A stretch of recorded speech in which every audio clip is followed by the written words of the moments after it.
This is Regis Philbin. You're listening to sounds from the 60s at Cardinal Hayes High School in the Bronx, my alma mater.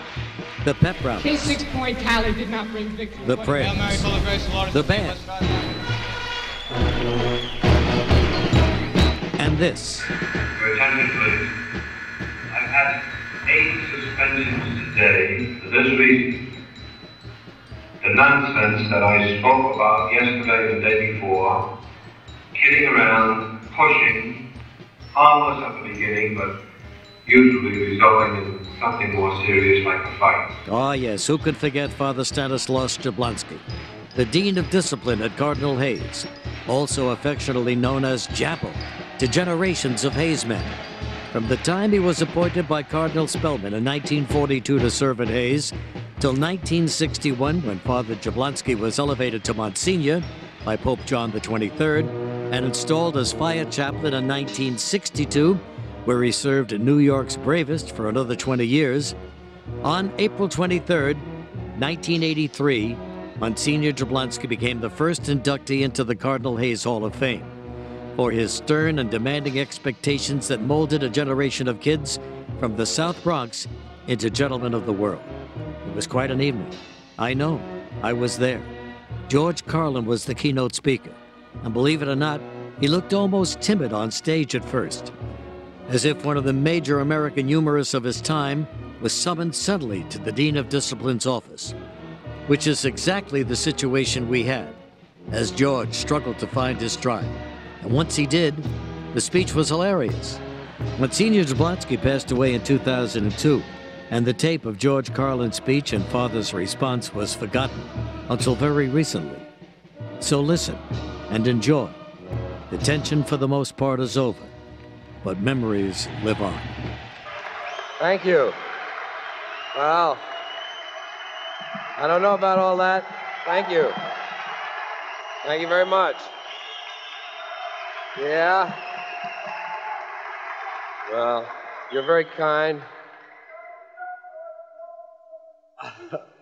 You're very kind. Thank you. I would love to live up to some portion of what Regis just said. Regis, I thank you, and I call to mind my first year Latin, Regis, Rex Regis, third declension, from king. But Regis is the genitive case, meaning of the king, so that's real close. Thank you very much. Regis and I have had Hayes as a sort of, pardon me if I'm nervous, I'll explain that to you too. Let me just begin again. That'll be the easiest thing for me to do. First of all, Monsignor Jablonski, Monsignor McCormick, members of the dais, honored guests, and of course, all of you, the assembled alumni, loyal sons and true. That's right, march on, loyal sons and true. But may I say tonight, we don't mind if you want to march on. That will be fine, but we hope that no one will hurl his challenge to the sky. Tonight is not the night to hurl your challenge to the sky. You might want to hurl it in the ashtray, you might want to hurl it at your friend, but no hurling challenges to the sky tonight. Try to act right, as if the priests were watching. Now, I feel all right. Before I get too far along, I would like to make one confession. Certainly this is an appropriate place to do it. What I wish to say is that although my business, thank you very much, sir. I consider everything a compliment, don't you? Thank you. I'll try. Can't hear? Okay. This sounds like one of my shows. I will try a little harder. You weren't having trouble with the others, and I've sort of like learned to do this over the years. I'll try harder. What I want to say is that I'm a little bit nervous about this. This is not the kind of thing I normally do. Although I'm in show business and there are lots of testimonials and dinners and tributes to however deserving people, it's not the segment of show business I find myself in, and I'm a little uncomfortable. I just want you to know that. I have notes here, I have a little light, and I have a sound system from the Archdiocese of New York.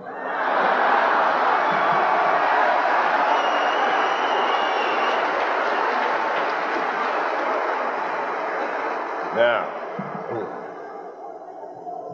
Although it is true that I am here tonight primarily to help celebrate Monsignor Jablonski's induction, forgive me.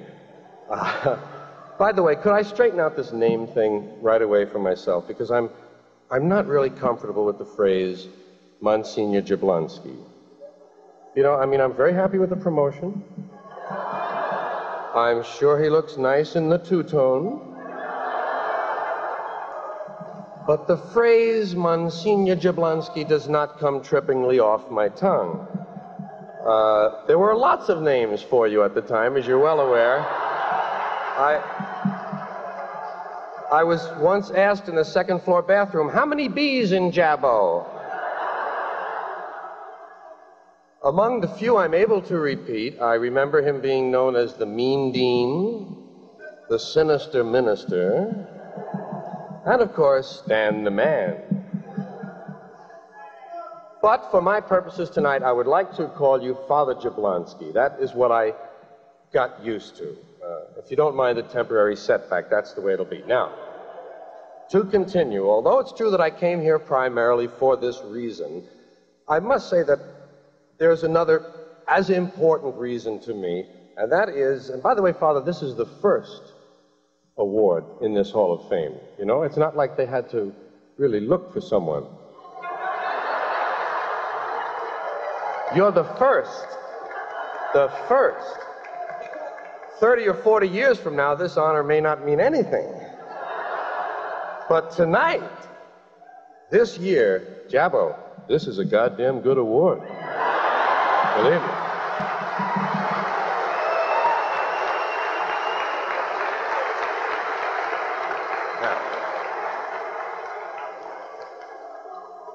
By the way, that will be the only time tonight you will hear me use any swear words or well, a little earlier when we were milling, I think we were milling around back there, some guys were asking me, they said, hey, Carlin, you gonna do the 7 dirty words? Go ahead, man, it's 1983. The priests are liberal. Bullshit.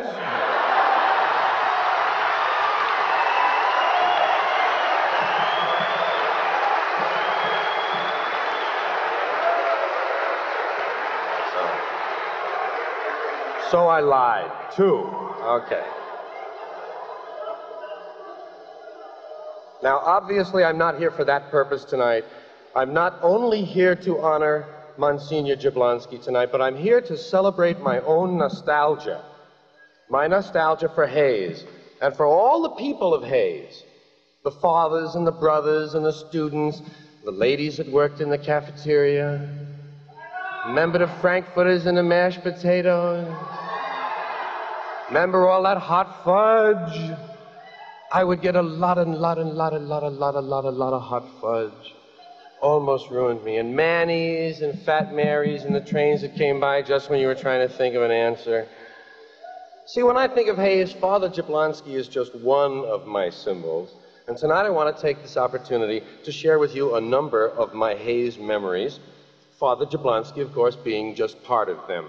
Don't get me wrong, I'm not trying to say that I didn't have a lot of contact with him. Believe me, we met far too frequently for my taste. But first things first. As we gathered around earlier this evening, some of the guys were saying to me, and we were, by the way, trying to figure out what in the hell we were doing at Mount St. Michael without the football team.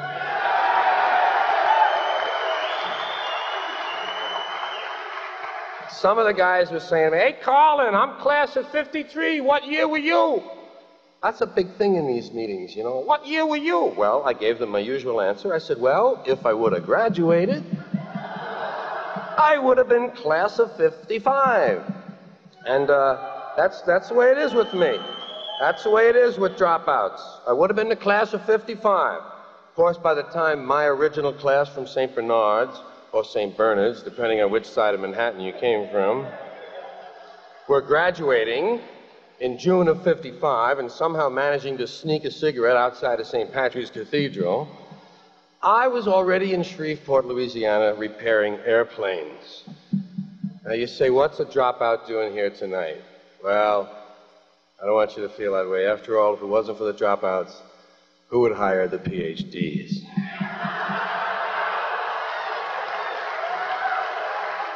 In my case, it's important that you understand that during my abbreviated career at Hayes, a year and a half or 3 full semesters, and even though I wound up not finishing from 2 other distinguished New York high schools, Bishop Dubois and the wonderful George Washington, and was turned down by still 2 more, in spite of that record. By the way, those 2 were music and art and performing arts. They didn't want me either. But in spite of all of that, Cardinal Hayes has always been and always will be officially my high school of record, and let me tell you why, okay? Now, the best test of this fact, by the way, is that even to this day, when I'm on the road in some small town watching TV on a fall afternoon and a football game comes on between 2 teams I never heard of, like West Missouri State and Idaho Tech, and I can't imagine who I might want to root for, the entire issue is solved when one of the teams, maybe South Vermont, comes running out onto the field in the cardinal and gold uniforms. Hey, it's all over. I'm already dead. I mean, blue and white, black and silver, green and gold, not even flesh tone and khaki. None of the other combinations ever have a chance with me except cardinal and gold. At least that's what they said it was. I had a sneaking suspicion it was really red and yellow. But who would want to win one for the red and yellow? Now, when I speak of the cardinal and gold like this, I don't want you to think I'm going to get super sentimental. I'm not going to talk about Coach Krywicki sending in Pepe LaMonica. I'm not going to mention block that kick, block that pass, knock that quarterback on his rip, rip, rip, rap, rap, rap, Hayes high, clap, clap, clap. I'm not going to mention sitting in Triborough Stadium during a timeout, counting the cars in a railroad train which was going by just above the people from Brooklyn Prep or Power Memorial or Chaminade. And the reason I'm not going to mention those things is because, let's face it, at best, most of us carry on a love-hate relationship with any school we attend, and I had my share of the hate. I hated intermediate algebra. I hated second-year Latin. I hated homework. I hated jug. And worst of all, I hated the 149th Street crosstown bus. Had you worried there for a minute, eh, Jabbo?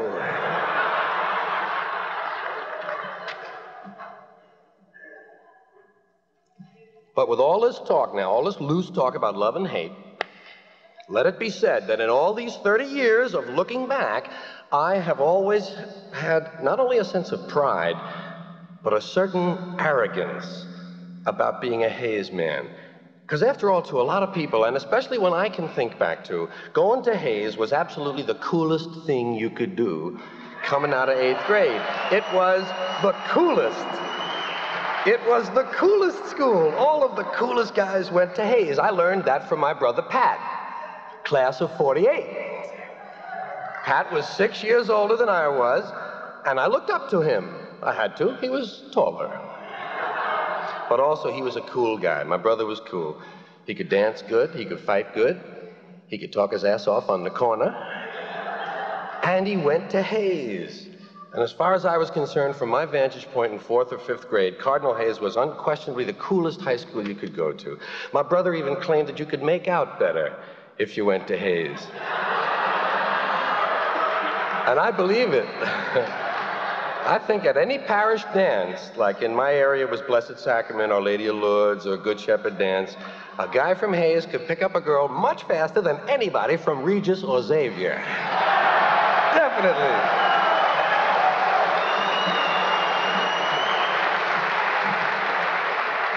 And so when I chose Hayes, it was partly for that reason, making out, and partly because they had a great marching band. The great band. How many guys were in that band at one time or another? I know one for sure. Kiernan is here. But now, before you get the idea that again, I'm reading this if it sounds a little stilted. These are my thoughts, but they're written out. Before you get the idea that my reasons for choosing Hayes were somewhat shallow, Let me hasten to add that, of course, the most important reason overriding all the others for attending Hayes was the fact that the passing mark was only 65. And that was important to me because I was one of those guys who didn't try too hard in school. I didn't really try that hard, at least not all the time. I would pick my spots. You know, I was one of those guys that heard that phrase over and over in my education. All through school, that one certain phrase, I'm sure you heard it from the nuns, from the brothers, from the priests. First of all, they would call you by name. Mr. Carlin. Mr. Carlin, isn't it amazing that as soon as you get in trouble, suddenly you're a grown-up? Mr. Carlin. And then there was that phrase that I heard. You have a good head, but you're not using it. And they'd smack you on the head just to get it started for you. Oh, yes. But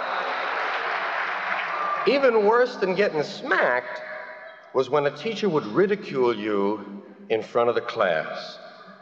I hated that. Carlin, stand up, Carlin. Class, Carlin isn't interested in the future pluperfect.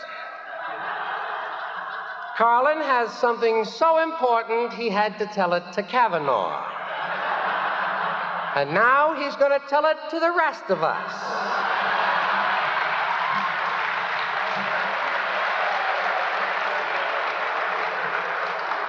Isn't that right, Carlin? Yeah. Huh? Oh, yes, brother. And just what was it that was so important? I said, Brother Ambrose looks like an unborn monkey. Very humorous, Carlin. Do you suppose Father Jablonski's could use some company this afternoon? I don't know, brother. Carlin, you've got a good head on you, but you're not using it. And it wasn't completely true because I was using my head for at least one thing besides growing hair and keeping my pimples all in one place. I was using my head to blow into a trumpet. That's right, I actually was, for a short time, one semester, a member of the Cardinal Hayes High School Championship Marching Band. 120 men with 5 tubas. I still remember the first year that they put the cloth cover on the tubas. And everybody said, look, it spells something.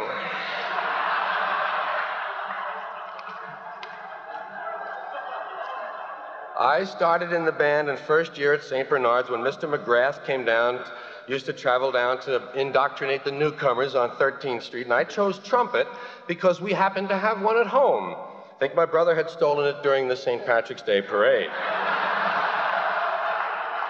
I really wanted to play a stringed instrument, but they told me yo-yo was out.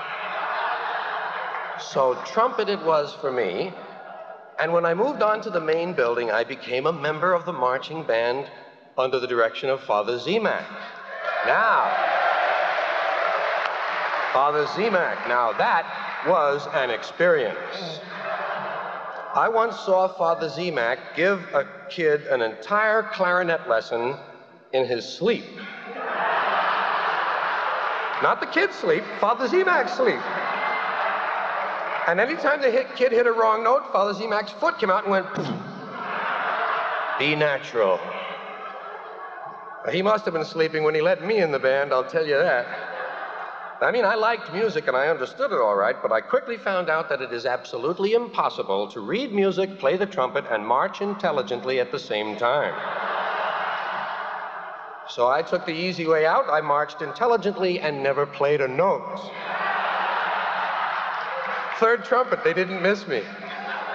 My reasoning was, people can see me marching, but no one can hear me not playing. And I would like to make my apologies to the 1952 football team for not supporting them fully. I did attend all the games in my uniform, didn't play a note. I didn't play the Thunderer. I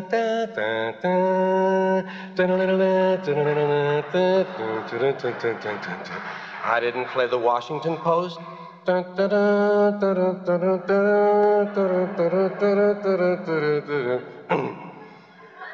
did, however, take part in several cheers, such as Knit 1, Pearl 2, Iona Prep, woo, woo.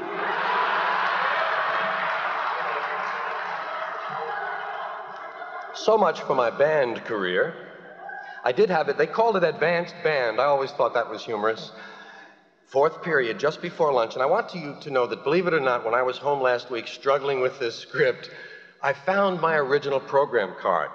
This is my original program card from Hayes in 1952, and apparently the diocese was buying pretty good cardboard then, because this thing is held up rather nicely. You could use this again. But now here it is. First period was geometry. I loved geometry because it didn't seem like math. You know, it was more like art. Try to make a triangle fit on another triangle. That makes a lot of sense. I had Brother Jude for geometry. Brother Jude was very good at ridiculing, but he was also very good at teaching, may I say. I really did well in geometry. Latin, too. Second year Latin was next. I had Father McCaffrey, and unfortunately, I was not big in a translation. I guess first year Latin was fine, but Latin, too. I think Father McCaffrey had my number. That's what it was.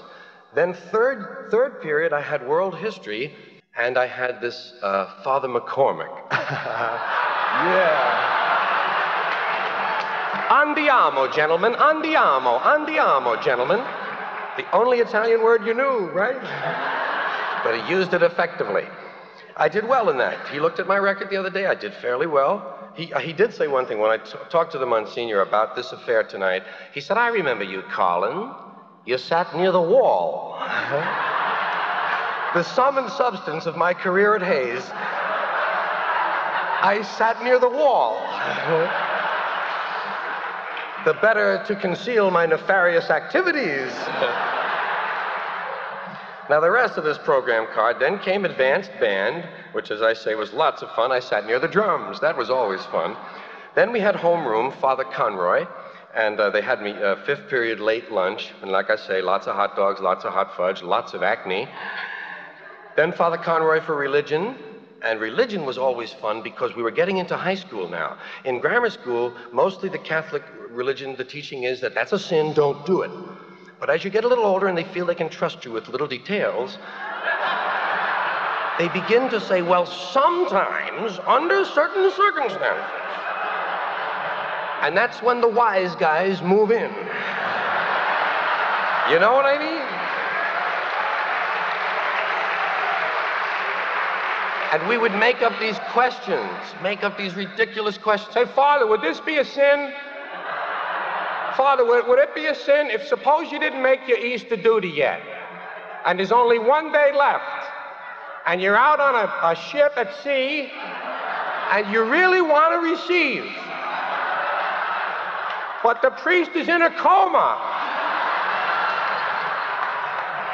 and you wanted to receive, but then he wakes up, and it's too late. But then you cross the international date line, and it's yesterday.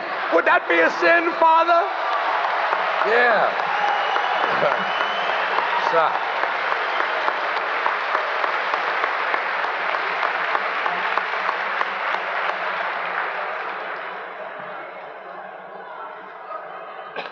Then I had English. I liked that the best, and I kept failing it because you had to do a book report to pass. I could do the quiz all right, but I was just too cheap to buy the classic comic. And then, my final period of the day, room 117, Jug! Jug for George! Yeah, this thing says my homeroom was 339. I knew much better than that. 117, I spent a lot of time there, and I never sat down, of course, you couldn't sit down, but I never got out of Jug. You know, you could never get out of that. You could get out of something, but you couldn't get out of Jug, even if you had an after-school job. Say, but Father, I got a job after school. You should have thought of that when you started fooling around. Now, usually your teacher sent you to Jug, but occasionally you might get nabbed in the hallway by Father Jablonski himself. He used to cruise the hallways.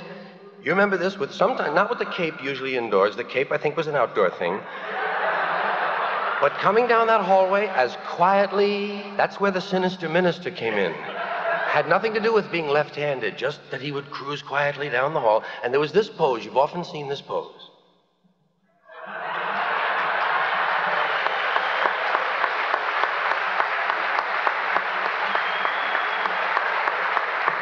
A little Jack Benny in it, but not bad.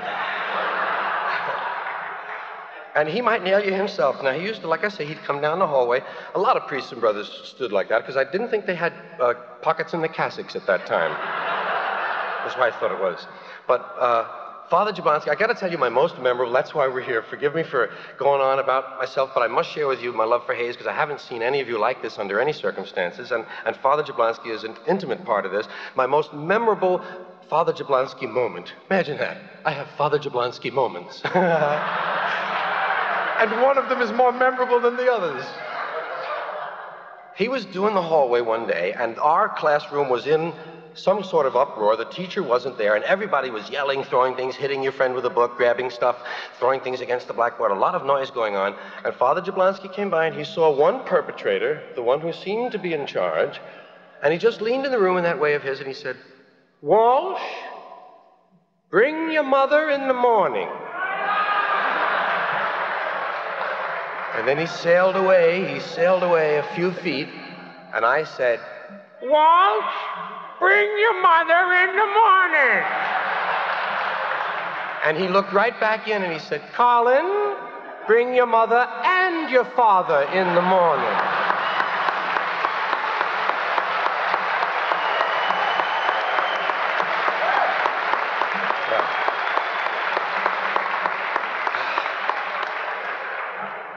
So how do I wind this up? I think this way. We're here to induct Father Stanislaus Jablonski into the Alumni Association Hall of Fame, and if you're asking me, I say do it. If it's just based on popularity alone, I say do it. You can't run into a Hayes graduate anywhere in the world without him saying, "Remember Jabbo?" Everybody that ever went to Hayes, even to deliver things, has a Jabbo story to tell you. Let me tell you what Jabbo did to me one time. So just based on that alone, I say do it. On behalf of that silent student body that didn't finish high school, I say do it. Anyone who can get me into a suit belongs in the Hall of Fame. That's the way I feel.